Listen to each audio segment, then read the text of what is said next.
संख्या की कितनी बहनें हैं? कितनी? वो बहनें कौन कौन?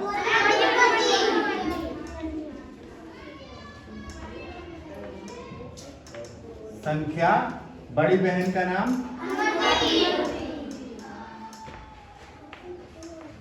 अनुवर्ती और छोटी बहन का नाम पूर्ववर्ती, है ना? पूर्ववर्ती। संख्या जो है, संख्या से 1 साल बड़ी अनुवर्ती है। अनुवर्ती का जैसे हम सभी लोगों का 2 नाम होता है, 3 नाम होता है, घर का नाम अलग होता है, स्कूल का नाम अलग होता है, पुकार का नाम जिसे बोलते हैं, वैसे ही अनुवर्ती का एक आध नाम और है। वो क्या है? अनुवर्ती को ही हम लोग परवर्ती भी कहते हैं। परवर्ती, ठीक है, या उत्तरवर्ती भी कहते हैं। उत्तरवर्ती भी बोला जाता है। एक ही है, अनुवर्ती कहें, परवर्ती कहें, चाहे उत्तरवर्ती कहें, तीनों एक ही का नाम है, बड़ी बहन का ही, ठीक है ना? अब अगर संख्या मान लीजिए कोई भी संख्या अगर है तो उससे 1 साल बड़ी अनुवर्ती और 1 साल छोटी पूर्ववर्ती। अगर मान लीजिए कि संख्या 8 है, अनुवर्ती क्या होगी? 9 होगी, पूर्ववर्ती 7 होगी, ठीक। अगर मान लीजिए संख्या 3 है, पूर्ववर्ती 2 होगी, उत्तरवर्ती 4 होगी। मान लेते हैं कोई संख्या 86 है, मान लेते हैं संख्या 86 है, क्या हो जाएगी? उत्तरवर्ती 87, पूर्ववर्ती 85।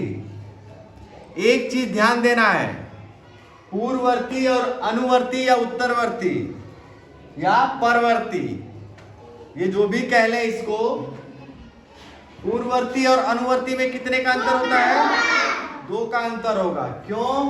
क्योंकि देखेंगे 7 ये है, 9 ये है, बीच में संख्या पड़ रही है ना, संख्या है बीच में, पूर्ववर्ती ये है, अनुवर्ती ये है, पूर्ववर्ती ये है, अनुवर्ती ये है, यानी कि हमेशा पूर्ववर्ती और अनुवर्ती में कितने का अंतर होता है?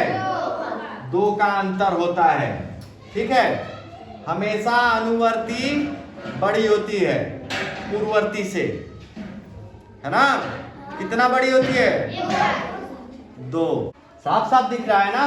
ये 85 है तो ये 87 है, ये 7 है तो ये 9 है, ये 2 है तो ये 4 है ना? तो हमेशा पूर्ववर्ती और अनुवर्ती दोनों के बीच में कितने का अंतर होता है? 2 का अंतर होता है। समझ गए? ठीक। अच्छा ये बताओ, अब तो ये सब सारी संख्याएं थी, ठीक है। अब एक संख्या 1 भी है, प्राकृतिक संख्या में एक संख्या 1 भी है। 1 की कोई पूर्ववर्ती संख्या है कि नहीं? अनुवर्ती तो है। मान लो 1 का जो है अनुवर्ती संख्या है, अनुवर्ती संख्या क्या हो जाएगी इसकी? 1 की 2 हो जाएगी, बड़ी बहन 2 हो जाएगी, अनुवर्ती 2 हो जाएगी। लेकिन पूर्ववर्ती कुछ होगी कि नहीं?